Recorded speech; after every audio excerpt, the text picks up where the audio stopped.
You ask Tiger to solve.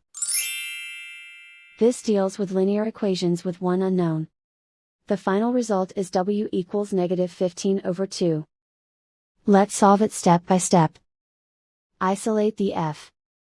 Multiply both sides by inverse fraction 3/4.